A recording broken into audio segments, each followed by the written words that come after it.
podcast 2, video record, audio on in 3, 2, 1. Hello et bienvenue à tous dans ce nouvel épisode du 10K Social Club. Ça fait maintenant un peu plus d'un an que j'ai arrêté ce podcast, enfin, du moins que je n'ai pas renouvelé de faire tourner de nouveaux épisodes. Et aujourd'hui, je suis super content du coup d'accueillir Bettina. Bienvenue Bettina. Merci. Comment est-ce que tu vas ? Ça va très bien. Ouais.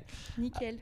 Alors Bettina, on se connaît parce qu'on s'est rencontrés donc, à Bali, ici, il y a maintenant, c'était en juin, je pense, par là. On se connaissait un petit peu déjà de LinkedIn.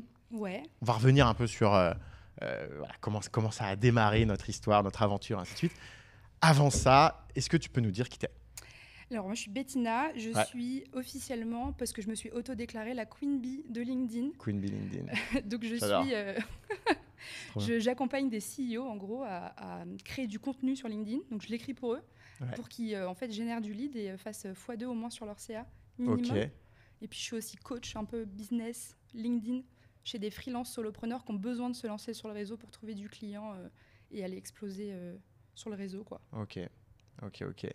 Et alors, quel était c'est quoi, où est-ce que tu en étais ? Parce que toi, en fait, ce qu'il faut essayer d'expliquer, c'est un peu ton parcours, qui a quand même été assez rapide.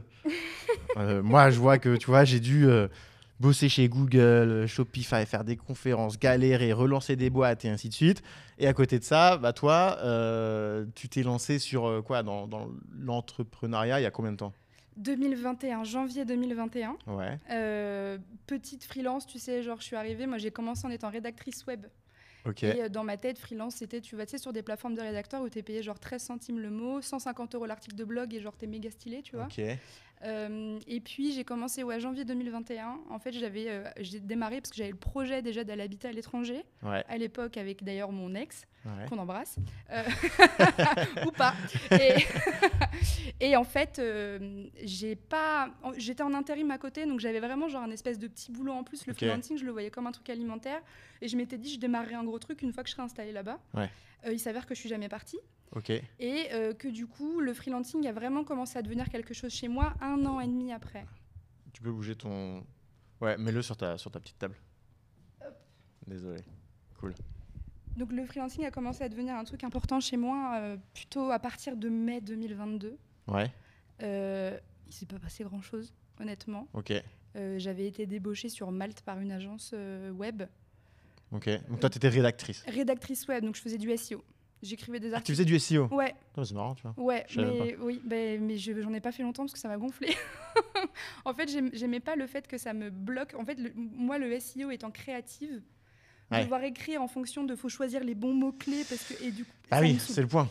Ouais, et moi, c'était pas du tout mon truc. Et d'autant plus qu'avec cette agence, ça s'est pas très bien passé. C'était un peu... Du coup, maintenant que moi, je suis une agence, en fait, je comprends un peu mieux ce qui s'est passé du côté des CEO. Ah, ça, on va en parler. On en parlait encore tout à l'heure au café. Ouais. Parce qu'on est dans le même coworking. C'est ouf de voir à quel point tu réécris l'histoire quand c'est toi le patron. Ouais. Et t'es là en mode... Ah, mais en fait, c'était pas tant des bâtards que ça. C'était un peu des bâtards, mais en fait, ça va. Ça, voilà. Parce que je sais que moins je que suis pas ce que j'imaginais. Je suis pas un bâtard, donc en fait, ça va. Ouais. Mais effectivement, ouais. Et puis, il se passe une série de trucs dans ma vie. En fait, les 3 dernières années ont été méga chaotiques. Donc, l'entrepreneuriat n'a pas pu être un levier, en fait, dans ma vie. Et ça n'a pas pu éclore vite, en fait, chez moi. Et il se passe une série de trucs en 2022. Ça marche toujours pas. J'ai même plus de chômage. Je galère, je grappille des trucs pour aller trouver des clients et tout. Et c'est là où il faut que je te dise le truc de ouf qu'il fallait que je te dise. C'est vrai que tu m'as dit que j'ai une surprise dans mon podcast. C'est quand même incroyable. Il y a 1 an, ouais. J'étais à Nantes en convalescence parce que je venais de me faire opérer d'un petit truc. J'étais pliée en 2, je pouvais pas marcher et tout. Okay. Et je tombe sur... tu sors le podcast avec Laurine Bémer, l'épisode avec Laurine Bémer. Ouais, il y a 1 an, ouais. Je prends une story sur Instagram et je tag le 10K Social Club avec Laurine. Et puis toi, tu me réponds et je te dis, c'était génial. J'avais déjà kiffé le podcast avec Mélissa.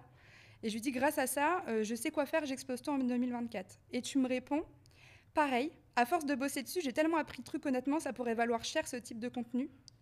Je te dis, allez, j'applique tout ce que j'apprends dans ton podcast et tu le sais pas encore, mais l'année prochaine, tu m'invites et on est 1 an plus tard. Mais non! Il y a combien de temps? C'était le 7 décembre 2023 en L5. Mais c'est insane! C'est incroyable! C'est ouf! C'était écrit. Et en fait, c'est quand tu m'as proposé le podcast, là, mon cerveau, mais j'ai complètement oublié ce truc, C'est tu vois. ouf. Et mon cerveau a fait tilt et j'ai fait, mais en fait, on se connaissait déjà avant un peu. Enfin, genre, Ouais. moi, quand j'étais tombée sur ton podcast, j'avais aucune idée de qui t'étais, Non, de ce non que plus. tu faisais. Ouais, Je ouais. savais pas qui t'étais non plus. Non, moi je savais pas qui j'étais. Parfois, on tâtonne encore un peu. C'est ouf parce que en fait, je le savais. Putain, mais c'est On avait stylé! déjà écrit l'histoire, en fait. Et on le savait. Mais justement, c'est ça, moi, là, que j'ai envie d'explorer parce que, ok, en gros, il y a eu 2 phases dans l'entrepreneuriat pour toi. Première phase, chômage, blablabla, Ouais. hein. En gros, rédactrice. Ouais, Donc, on va dire qu'en fait, tu es dans la fameuse courbe, là, c'est le début où c'est comme ça, là. ouais. Mais j'ai l'impression, ou alors peut-être pas, hein, peut-être que je me trompe, ça a été linéaire ou ça a été exponentiel? Moi, en fait, c'est cette année, Ou ça a donc c'est exponentiel. Ça a pété de ouf. En fait, fin 2022, je suis toujours un peu dans le flou. Il y a encore un drame qui arrive dans ma vie et tout, et c'est un peu difficile.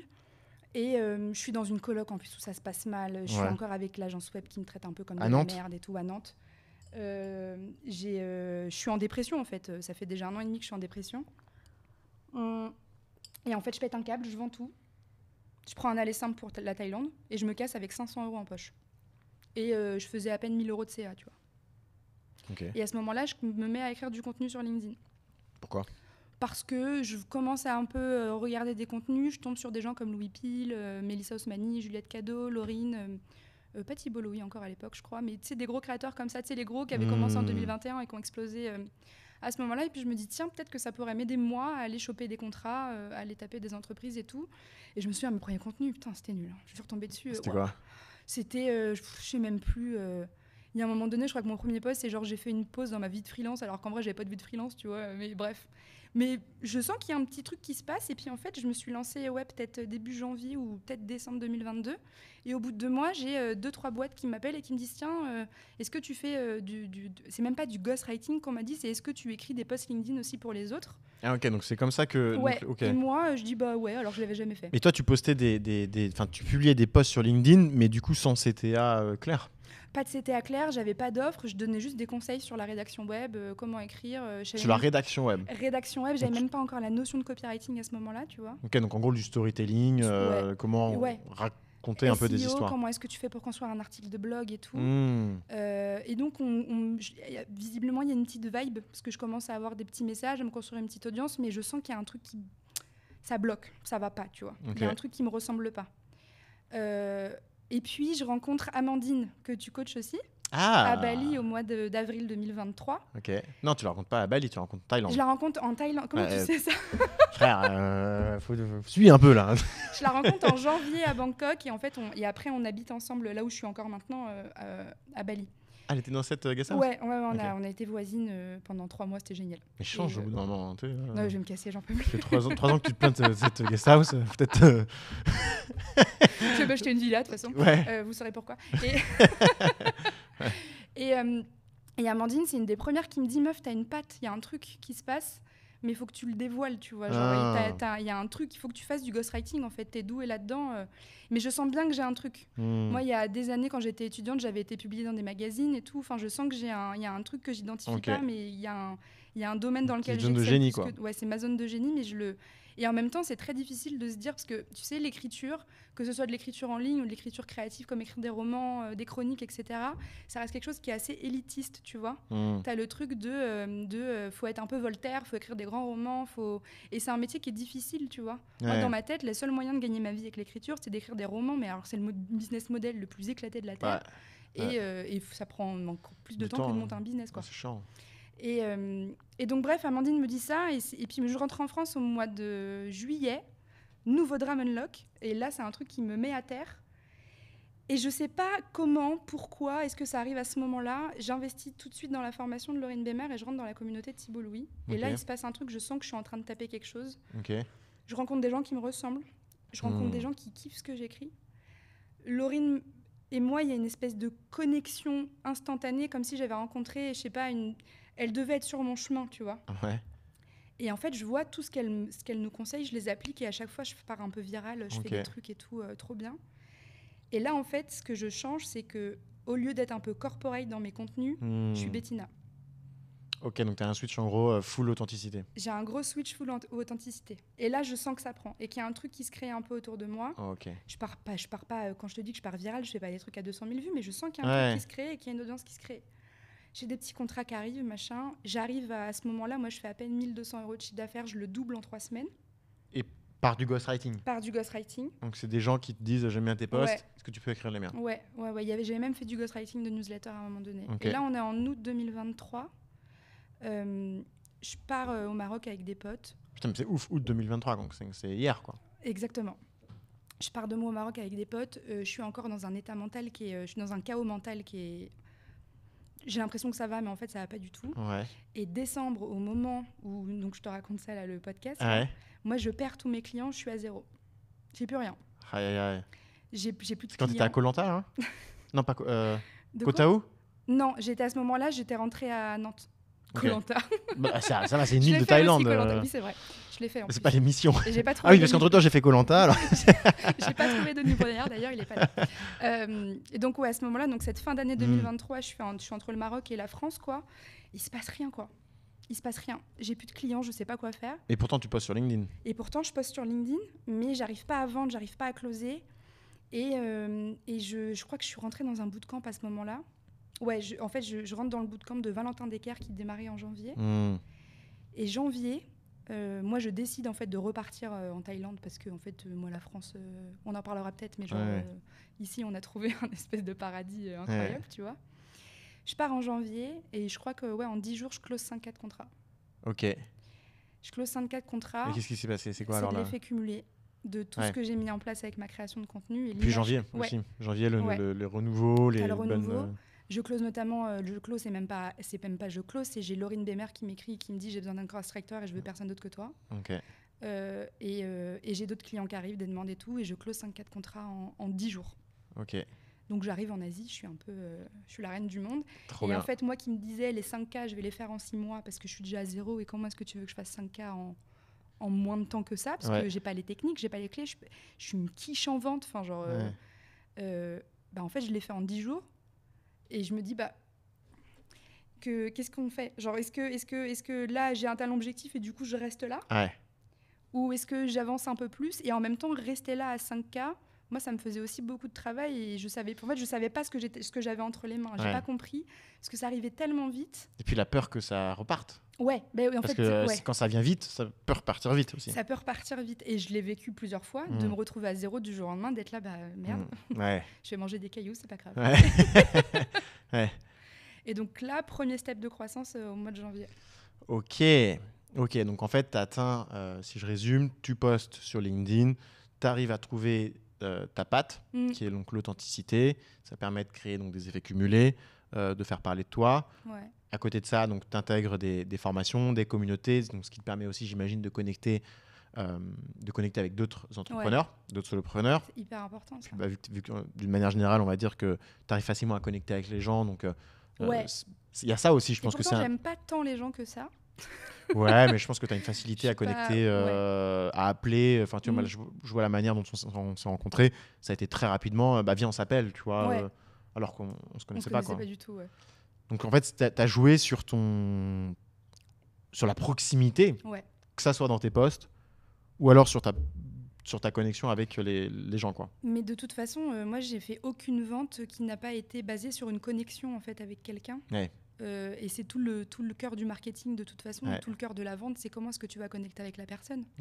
On n'achète pas un bénéfice, on achète une personnalité aussi, tu vois. Et effectivement, c'est long à mettre en place, mais une fois que c'est enclenché, ça arrive de partout. Ouais, c'est cool. C'est super intéressant et je pense que c'est effectivement un de tes unfair advantage.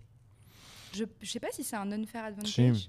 Je pense qu'il y a des personnes, il existe des personnes, mais je pense que la majeure partie des personnes ont pas les clés, l'instinct naturel de proposer des calls, de discuter, d'avoir une certaine joie de vivre, de rire, d'être à l'aise à l'écrit, tu vois.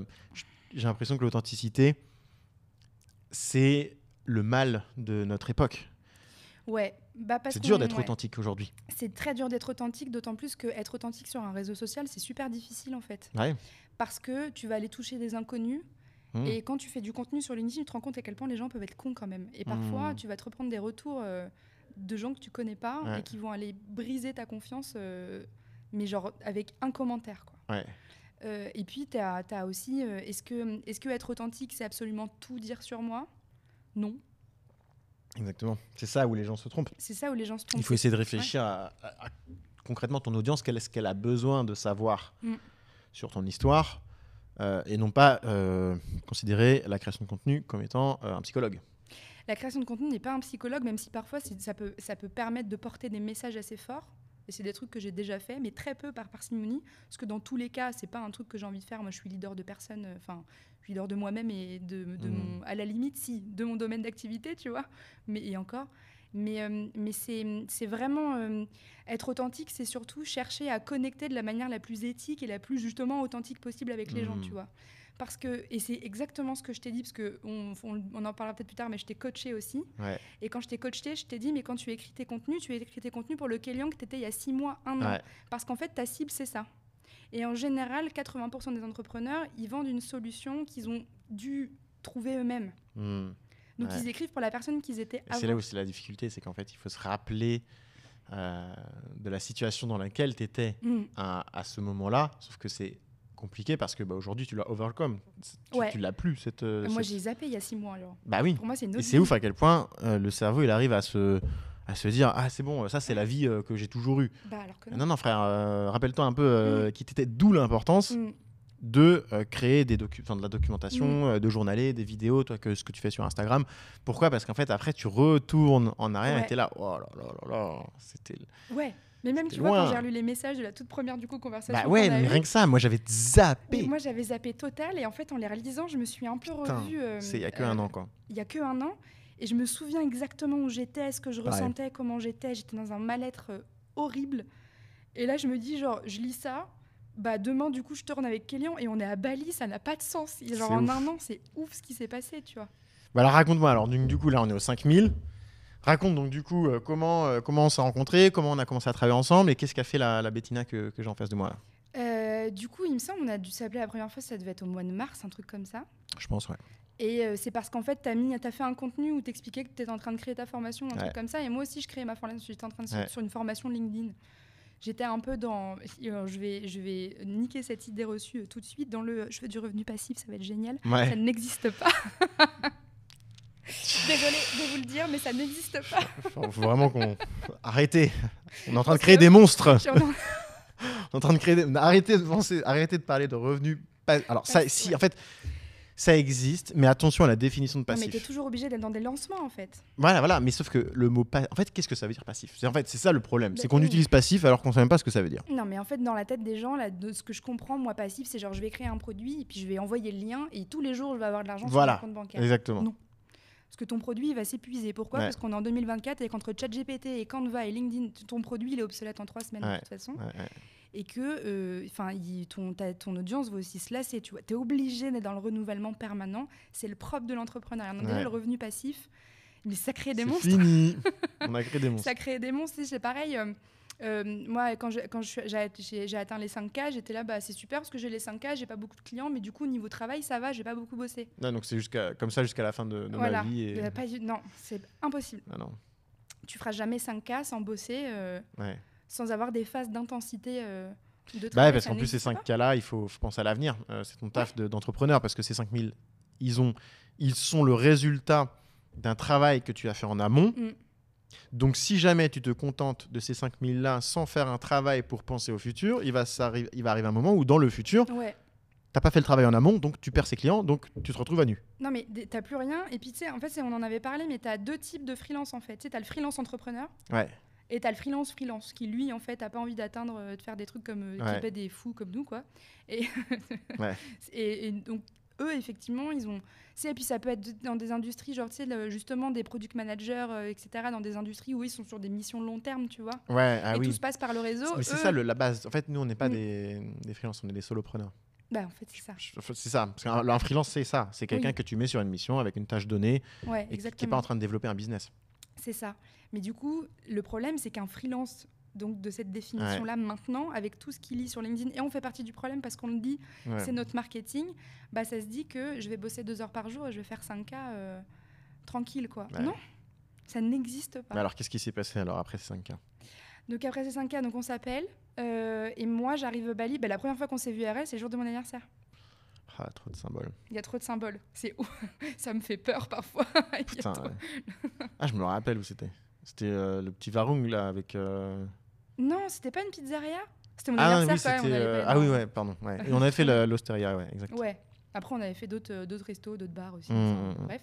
Et, et donc, on se rencontre là. Et nous, en fait, on a juste continué de temps en temps à se parler et à se voir, à se prendre des verres et tout.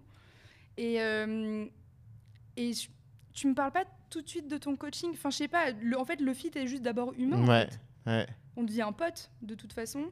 On a plein de points. Enfin, je te disais la dernière fois, parfois tu me parles et j'ai l'impression de m'entendre et il y a genre inversement. Ouais, je suis d'accord. C'est genre trop bizarre.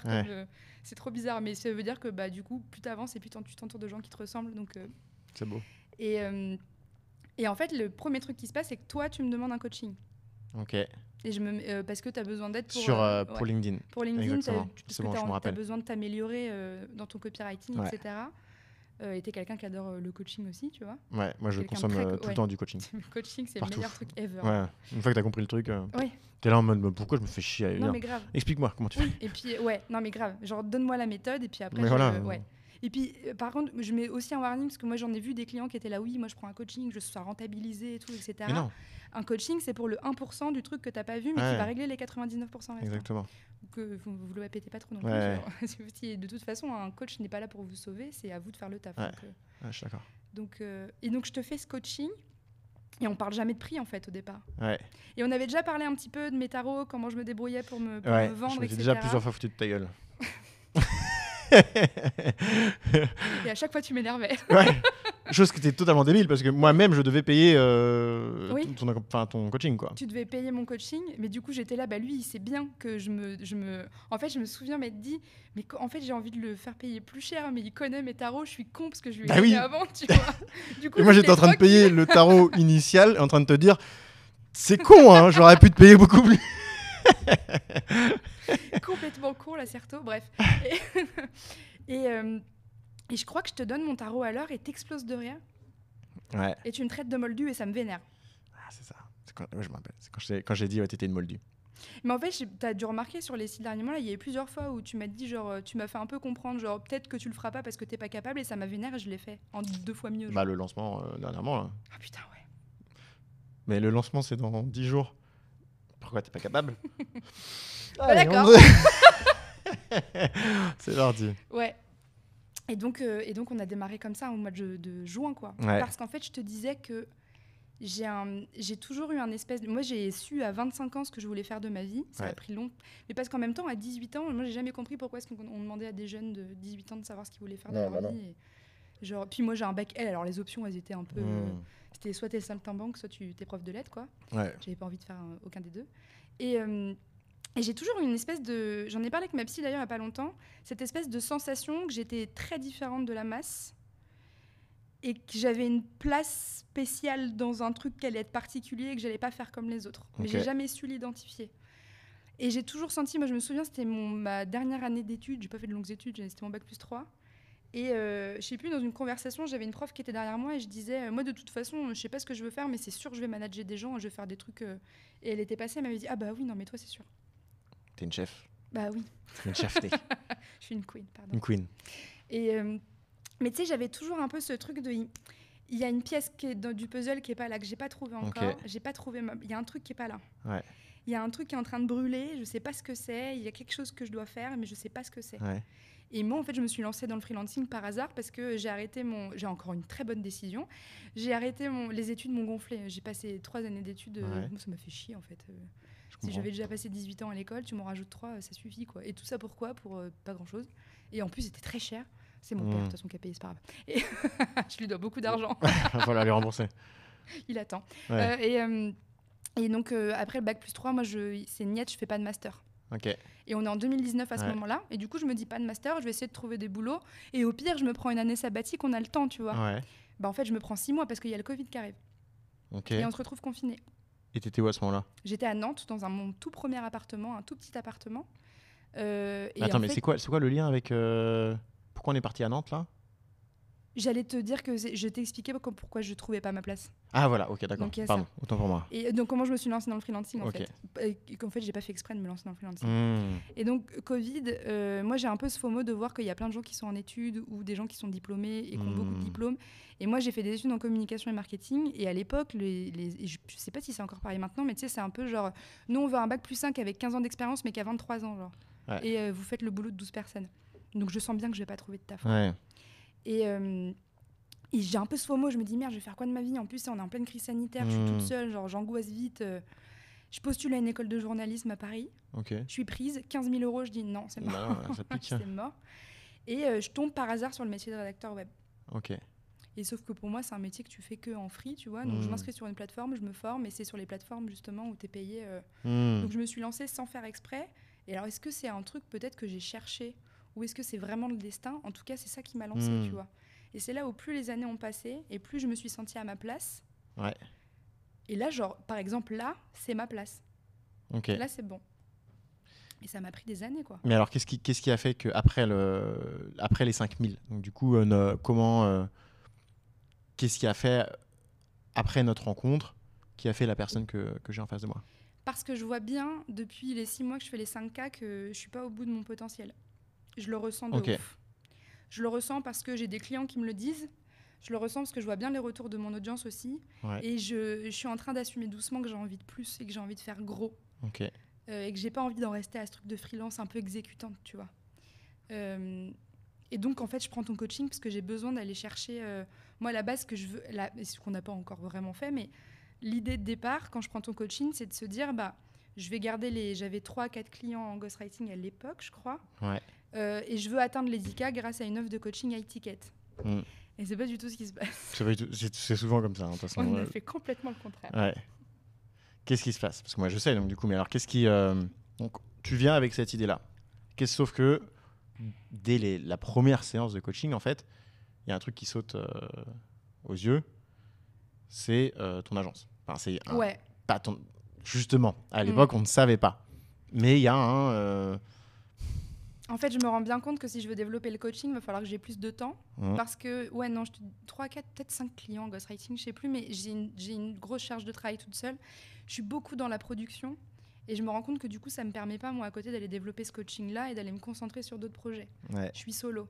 Et donc, on se dit... Moi, le premier truc que je me dis, parce que je refuse d'être une agence, je refuse de monter une agence, je suis vraiment contre le truc. Samuel, tu sais, Fernandez, là. 2 mois avant, je le rencontre, il me dit, mais toi, tu vas monter une agence? Et je lui dis, mais jamais de la vie, genre, je peux n'importe quoi, toi. Genre, jamais j'aurai une agence.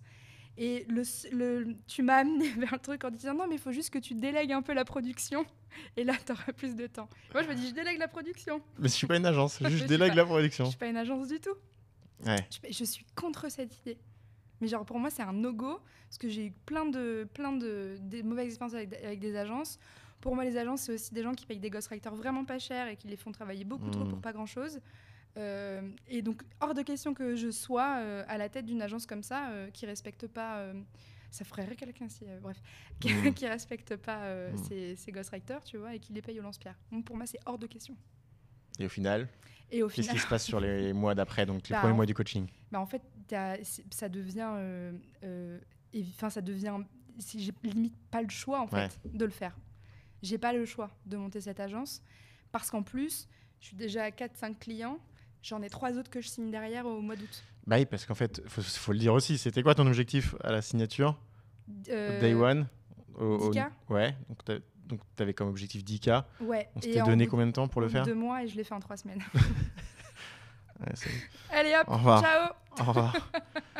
Non, mais c'est ça en fait, c'est qu'en fait, tu as signé tous ces clients-là.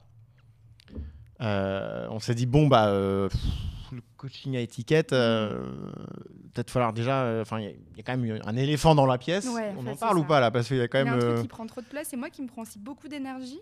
Et c'est ça aussi. Parce que j'arrive à un stade où je ne m'éclate plus dans la production de contenu. Et en fait, je m'éclate plus parce que j'arrive plus à avoir le temps de créer du contenu que moi j'aime pour moi. Ouais, je me rappelle, tu avais perdu ta flamme. Mais j'ai encore du mal à retrouver d'ailleurs, tu vois.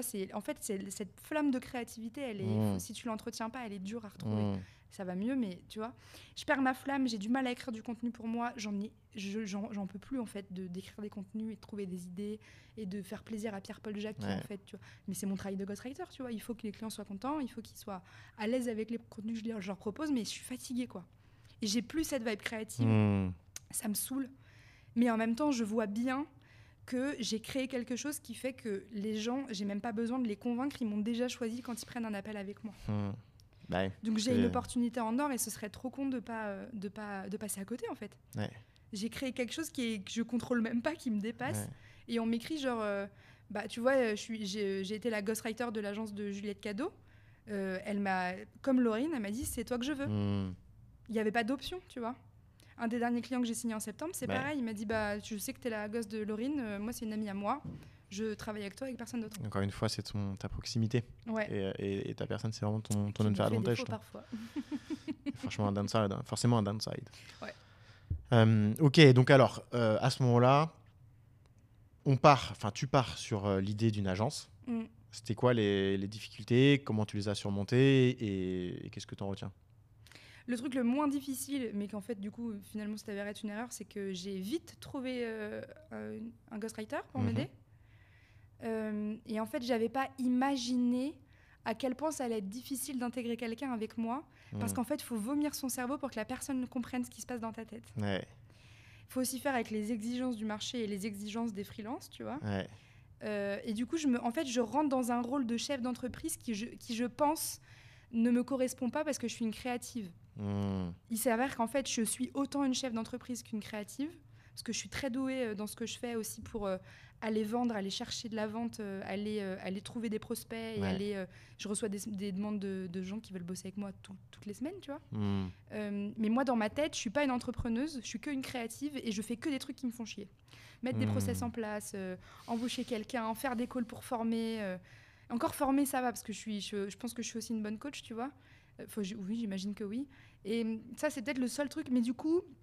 C'est des skills qui sont que tu n'imaginais pas comme faisant partie de ton parcours. Ouais. Quoi, Et un détail qu'on n'a pas donné aussi, c'est que nous, on est trop contents de m'avoir fait faire les 10K en 3 semaines. Et on s'enflamme. Et on s'enflamme, on part sur les 20. Sur les 20. Sauf que c'est pas du tout le même game. Non. Parce que tu pars de 5.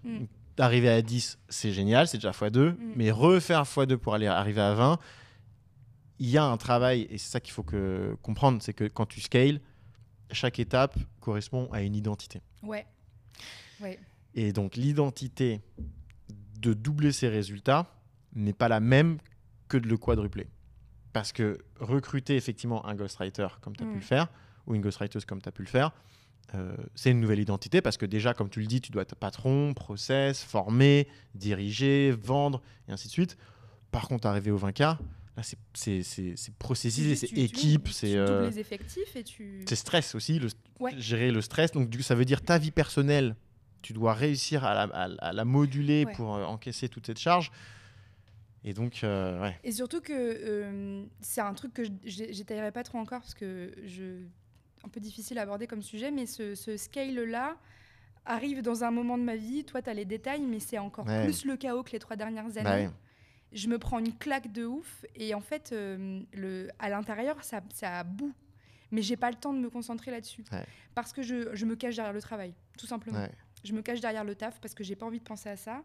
C'est beaucoup trop douloureux. Et c'est un truc qui m'a c'est très difficile à donner comme homme, mais qui m'a vraiment bousillée, quoi. Tu vois, ça m'a détruite de l'intérieur. Mais j'ai pas le temps, en fait. Je me donne pas le temps de le penser. Mais donc, je vois bien que tout le peu d'énergie qui me reste, je le mets que là-dedans. Et donc, pour moi, il n'y a plus rien. Et effectivement, je trouve que le changement d'identité dans le scale, on n'en parle jamais, en fait. Non. Parce qu'on se dit, bon, alors c'est bon, t'es arrivé au 10, allez, fais le double. Mais t'es un malade, ça va pas du tout. Ça passe pas. C'est comme en apnée, chez les plongeurs, en fait. T'as des paliers à respecter, tu dois rester 10-20 minutes avant de remonter. C'est exactement pareil. Et j'ai même pas eu le temps de me féliciter, de me faire kiffer. Rien, Je me suis pas fait kiffer. Et puis surtout que t'arrives à ce stade-là où en fait, c'est même pas juste le changement d'identité dans Je suis passée de freelance à CEO. Si je suis passée de freelance à CEO, à leader. Rappelle-toi, quand tu me disais t'es CEO, j'explosais de rire. Ouais, t'avais du mal à dire je suis CEO. Ouais. J'ai une cliente, elle est dans le même cas que moi. Ouais. Elle est exactement comme moi. Je lui dis, mais tu te rends compte que t'es CEO? Et elle me dit, bah non. Je dis, bah si, t'as des gens qui bossent pour toi. Bah oui. Et moi, c'était leader, manager, faut que tu formes. C'est con, mais tu sais, tu passes aussi d'une micro-entreprise à société, c'est pas les mêmes délires, tu vois. Puis les risques. Ouais. Enfin, parce que tu peux prendre des mauvaises habitudes, tu peux prendre des mauvaises directions. Et quand tu dois gérer un scaling qui prend une mauvaise direction, qui t'impacte financièrement, alors que ton identité est encore tremblante, va gérer ça, toi. Ouais, et puis ton lifestyle, il saute direct. Hein. Ouais. Il y a plus de lifestyle. Ouais. Quand on est à ce moment-là, d'autant plus qu'on en avait parlé, mais nous, on est en France. Cet été, au moment où je scale. Cet été, on est en France. Et la vie qu'on a en France, c'est pas la vie à Bali. Genre, on en avait déjà parlé, mais on est genre deux personnes hyper différentes, complètement deux personnes différentes.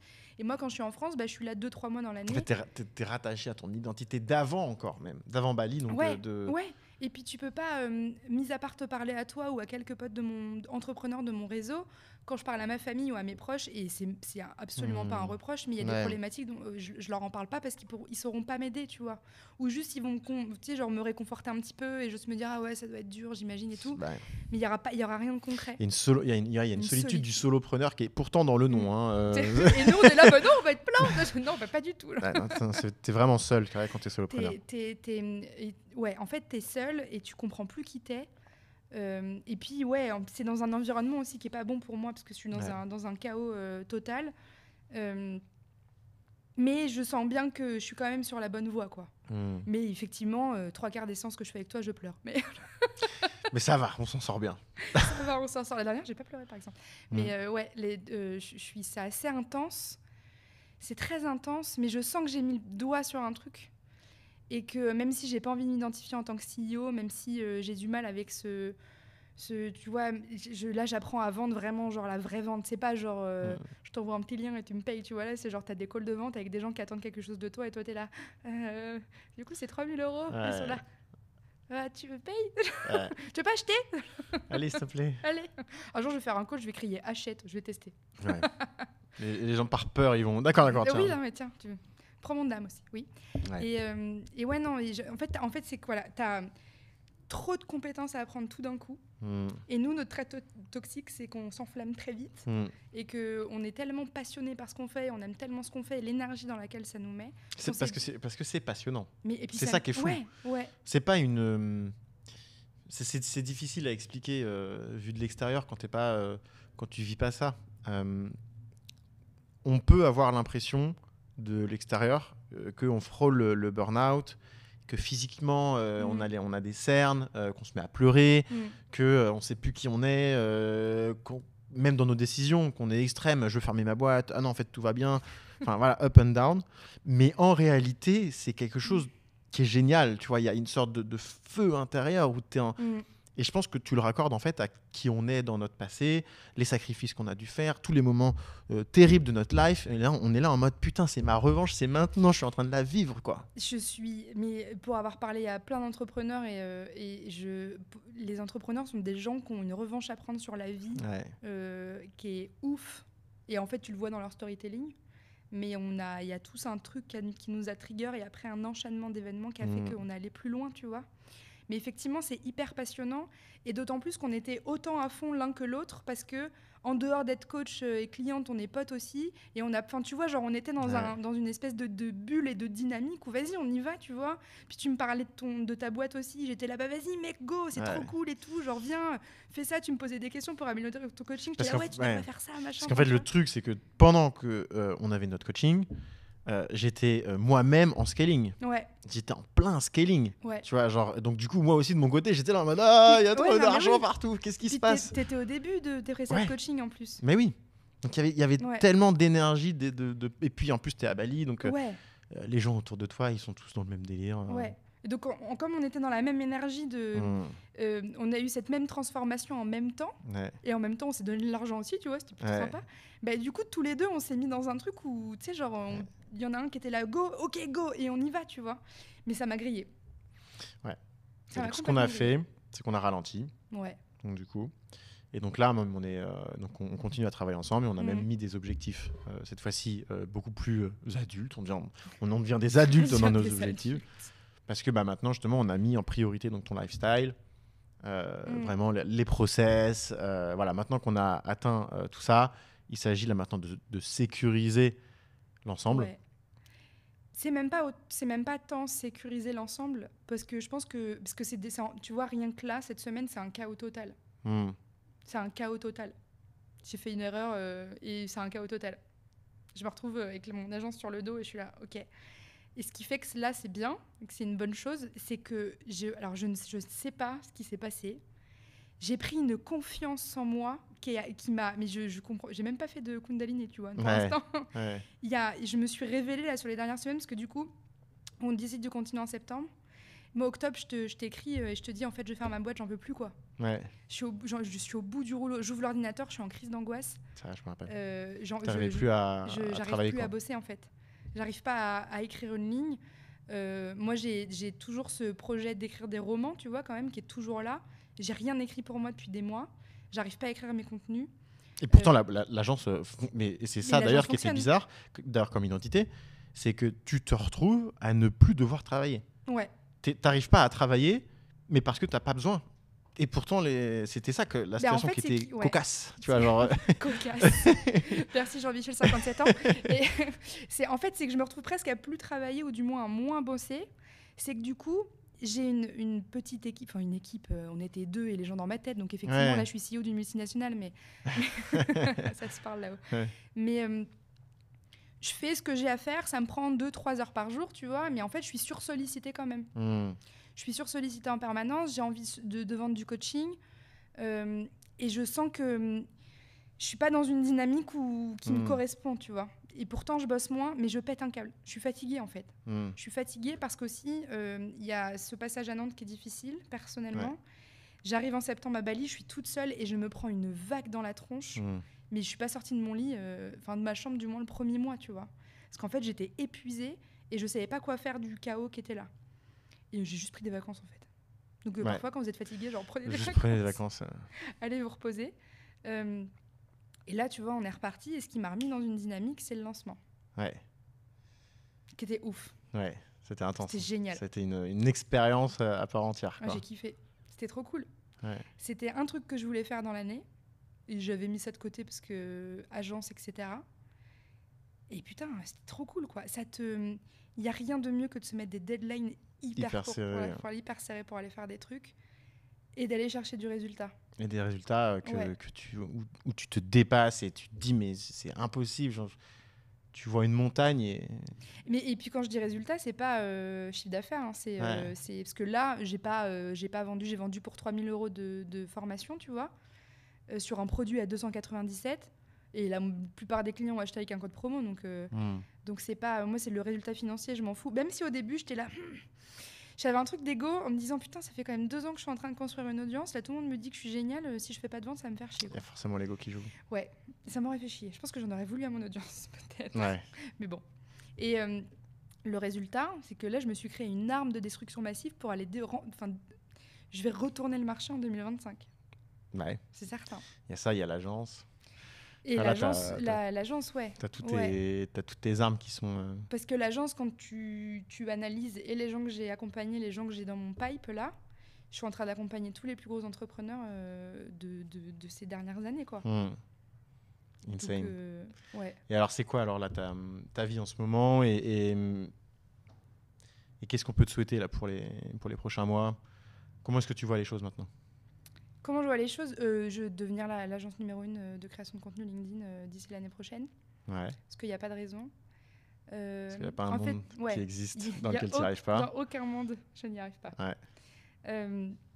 En fait, je pense que le truc qui va être le plus gros du travail et qui va peut-être me demander beaucoup d'énergie, ça va être de structurer le tout, surtout au niveau de l'agence, pour que moi, je puisse avoir le plus de temps possible à côté pour développer d'autres projets. Tu es déjà bien avancé. Je pense que ça va. Ouais, je pense que ça va. Très bien avancé. Ouais. Je te trouve dur envers toi-même. Toujours. Ouais. On dirait que tu viens de le découvrir. Je l'ai pas un peu dur. Je le remets un petit peu sur la table, gentiment. Ça va. Je suis très exigeante avec moi-même parce que c'est un truc qui t'appartient à toi, ton business. C'est un truc que tu as créé et t'as pas envie de le lâcher. Enfin, il y a un espèce de... C'est comme- ça. c'est un enfant, hein, ton C'est business. émotionnel. C'est très émotionnel. Et les sacrifices que tu as faits, on en a fait plein des sacrifices pour monter notre business. Et surtout, en fait, je le fais. Moi, je pensais vraiment le faire pour un espèce de besoin de reconnaissance ou quoi que ce soit. Moi, je le fais pour l'ado que j'étais à 15 ans.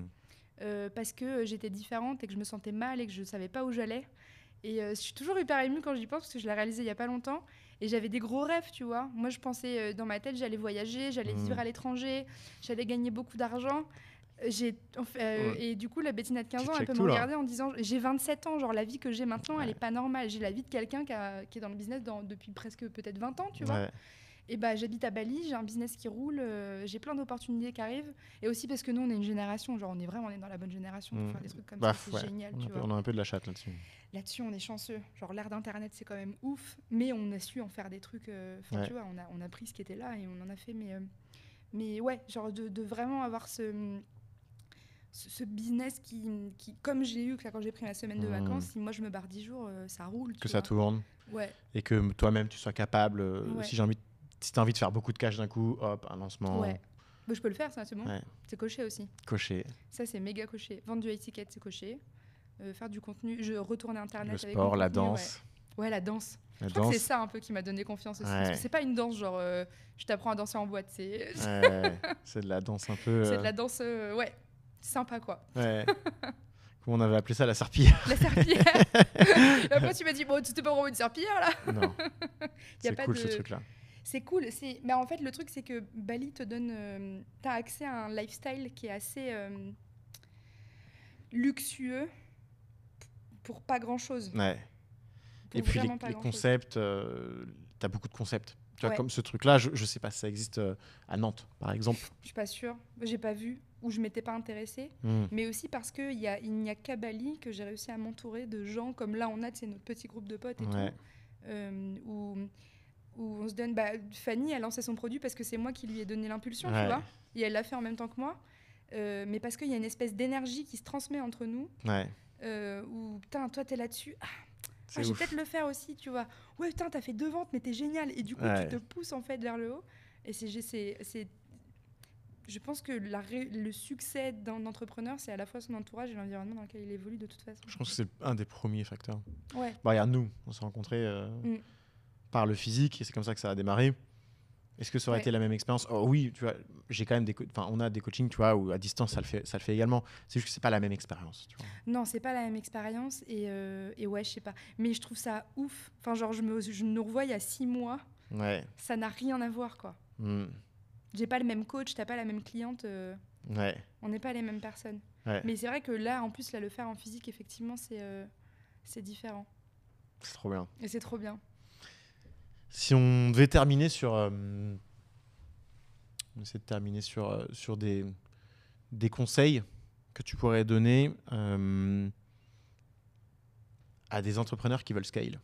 Parce qu'on a beaucoup cette private joke entre nous. Genre le temple du scale, là, je suis en train de... Silence, ça scale. Ça c'est pas mal. D'ailleurs, c'est le nom de cet épisode, c'est Silence, ça scale. Qu'est-ce qui... Toi qui es en plein dedans, toi qui a maintenant une bonne visibilité justement des ups and downs, une sorte de carte de lecture du scale, qu'est-ce que tu dirais pour préparer une personne à scaler ? Déjà de trouver un coach. Ouais. On fait pas ça seul. Ouais. T'en as un, j'allais dire j'en ai un, mais t'es là quoi. Ouais. Tu me donneras son contact. Il te ressemble un peu d'ailleurs.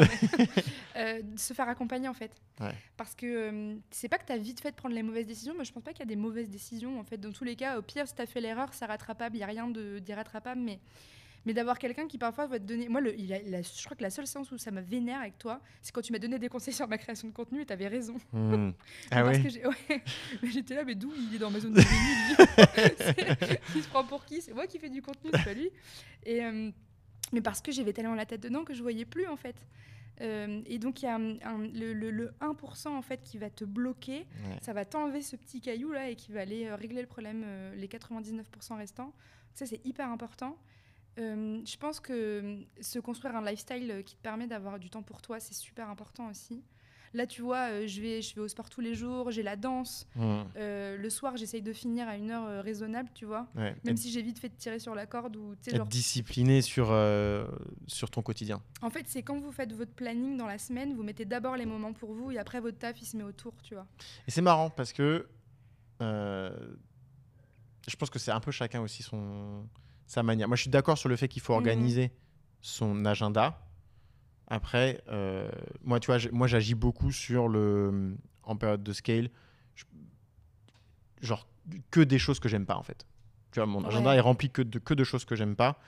Et en fait, les choses que j'aime sont la récompense de ça, tu vois. Donc c'est pour ça, je pense que en fait, là où on se rejoint, c'est sur un agenda qui est millimétré, mais en fait, qui est cadré, quoi. Tu peux pas, et ça veut pas dire qu'il bougera jamais, tu vois. Ouais. Mais c'est hyper important. Et nous, l'unfair avantage qu'on a aussi, c'est qu'avec le décalage horaire, du coup, genre le matin, on peut se permettre de... Ça, c'est ouf. Mais ça, c'est ouf. Genre, tu te réveilles, t'as pas de call à 8h du matin, quoi. Ouais. Moi, c'était mon angoisse. Jusqu'à 14h. Ouais, 14-15h, tu vois. Donc, ça, franchement, c'est le feu. Et donc, ça, c'est un peu un truc qu'on a en plus. Mais vraiment, en fait, il faut millimétrer tout. Ça veut pas dire que ça va pas bouger et tout. Moi, je sais que c'est les mardis et les mercredis que je vais faire mes appels de vente, par exemple. Et que j'ai profité du lundi pour être dans des trucs un peu plus créatifs. Parce que c'est le début de la semaine et que j'ai plus d'énergie et que logiquement je me suis reposée le week-end, même si en ce moment je bosse un peu le week-end, tu vois. Et justement, si je devais me donner un conseil aux autres entrepreneurs, mais qui serait un scud à moi-même, tu vois, c'est genre, soyez pas trop exigeants non plus avec vous-même. Bah ouais, mais en même temps, non. Enfin, en fait, si. En fait, moi, je pars. Enfin, être exigeant pour moi, c'est une bonne chose. Moi aussi. C'est juste que c'est dur à porter c'est comme dur un petit fardeau parce que t'as toujours la boule au ventre, mais c'est ce qui fait que tu te dépasses, quoi. En fait, c'est ça, c'est ce qui fait que tu te dépasses et que tu vas aller toujours plus loin. Donc, non, c'est un conseil de merde. Attends, je vais en trouver. Premier, donc se faire accompagner. Deuxième, un agenda qui reflète tes besoins, si je résume. Exactement. Et recrutez pas trop au feeling. Ouais. Voilà. Ouais. Ne recrutez pas au feeling. Ouais. Parce que, alors, même si je suis hyper d'accord, et moi j'ai toujours beaucoup suivi mon instinct, et il m'a jamais trompée. Et en même temps, oui et non. Parce que parfois, tu as besoin de faire des erreurs pour la suite. Ouais. Mais c'est important d'écouter son instinct, parce qu'en général, il trompe pas. Et moi, il y a beaucoup de choses, même encore que je ressens maintenant pour les mois à venir, où je sais que ça va arriver. Je reste juste très patiente. Mais je sais que j'ai raison. Donc ça va arriver, j'attends, juste. Par contre, quand on est dans de l'humain et quand on est dans manager de l'humain, le feeling, En fait, faut pas oublier de prendre une... En fait, voilà, c'est ça. Prenez une position de CEO et s'il faut, dédoublez-vous, mais genre... On peut pas être le pote de tout le monde, quoi. Ah là là. On pourrait en faire un sujet entier. Ouais, on pourrait, c'est Il y a tellement des trucs contre-intuitifs au scale. Tu penses à quoi ? Bah, y a ça, il y a sur quel type d'énergie tu dois utiliser, ton rapport à l'authenticité, ton rapport au management. Quel type d'énergie ? C'est vrai que c'est... J'étais un peu fatiguée là. Et c'est qu'en fait, ça fait 3 semaines que je suis dans une énergie masculine full. Et ça m'épuise. Bah oui. C'est hyper épuisant.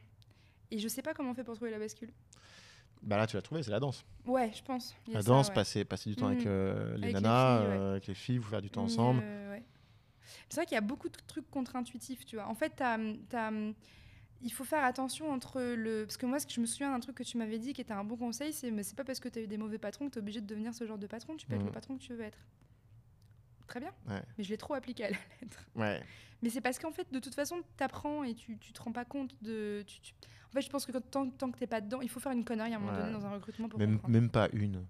Je pense que c'est beaucoup.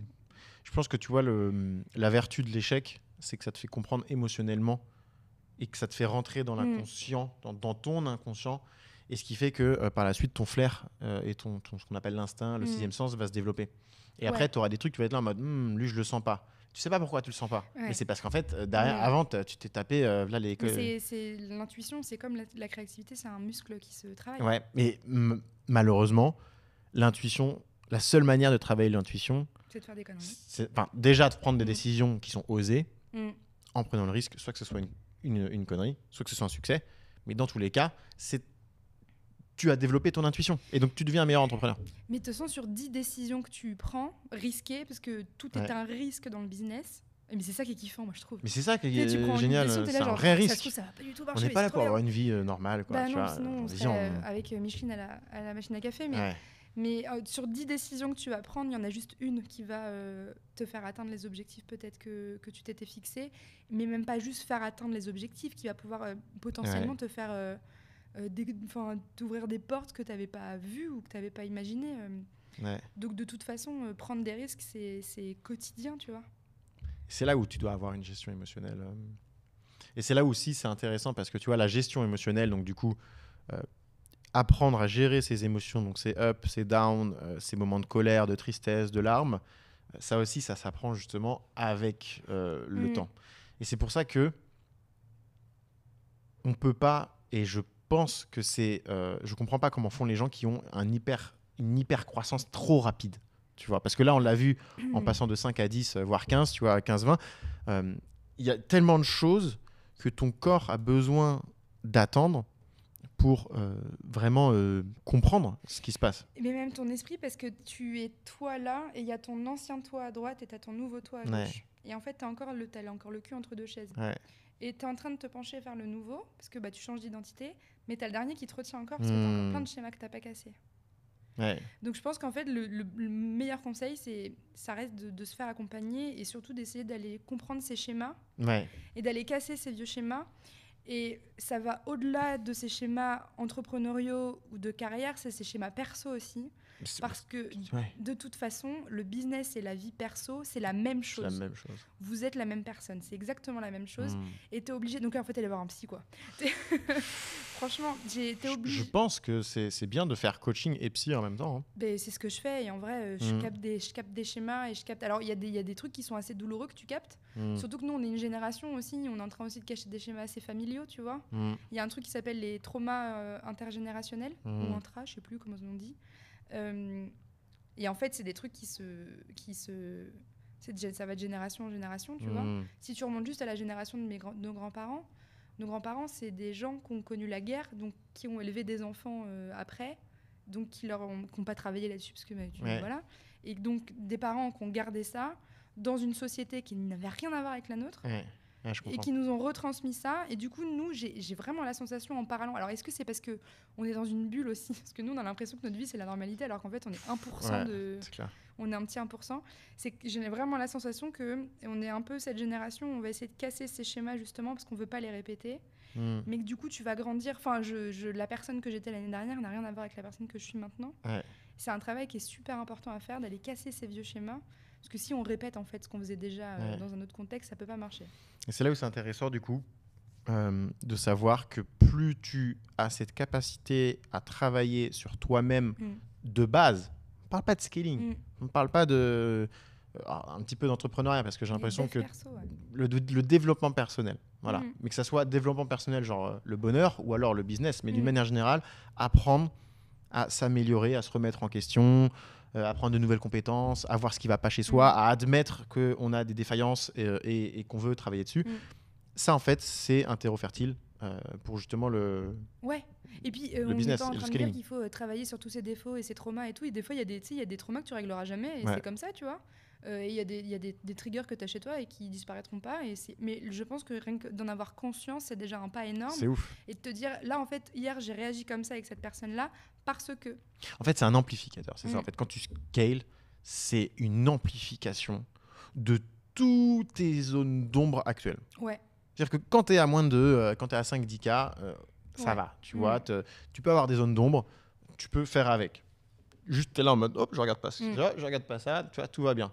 Quand tu commences à faire du cash, il y a tellement de pression que ça met la lumière partout, sur tous les... Ouais, et puis il y a un espèce de... Et puis ça a des conséquences qu'on n'imagine pas au début non plus, tu vois.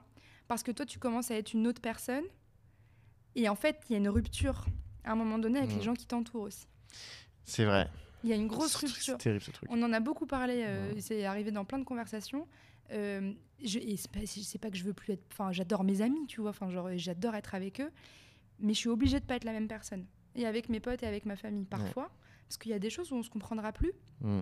Et il y a des choses où moi, je vais plus recevoir de la même manière qu'avant.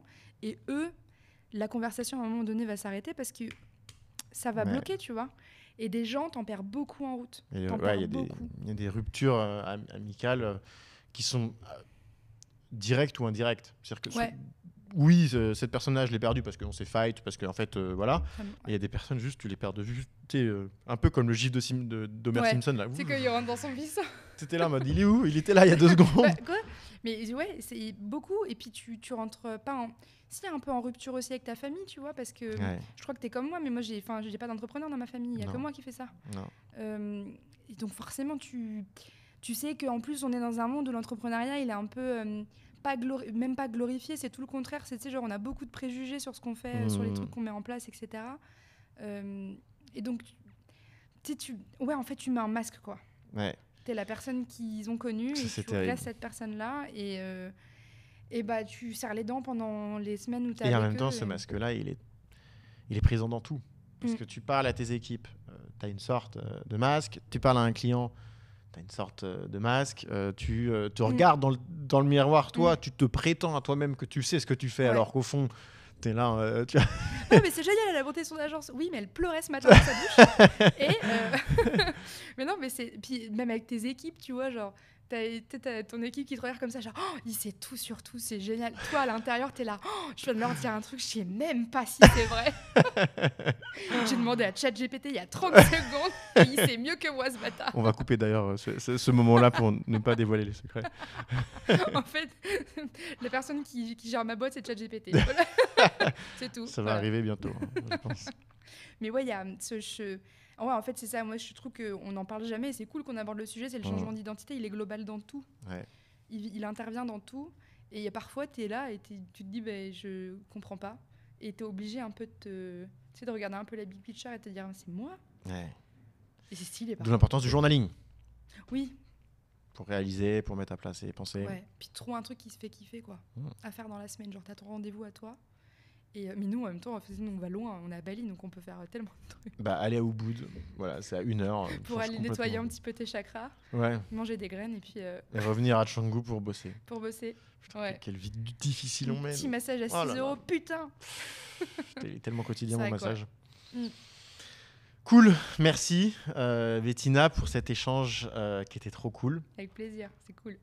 Je vais pas faire genre à la prochaine, je te souhaite plein de choses, parce que dans tous les cas, On se voit, oui. on se voit tout le temps. Je n'en peux plus d'ailleurs. J'en en peux plus, voilà, on en a marre. C'était trop cool. Je te souhaite plein de choses. On mettra Merci. tes contenus, tes réseaux, enfin le lien de tes réseaux aux alentours de cette vidéo. Ok, cool. Et puis voilà. Tchuss. Ciao. Tchuss. Ouais, Tchuss. vraiment, c'est- Thank you.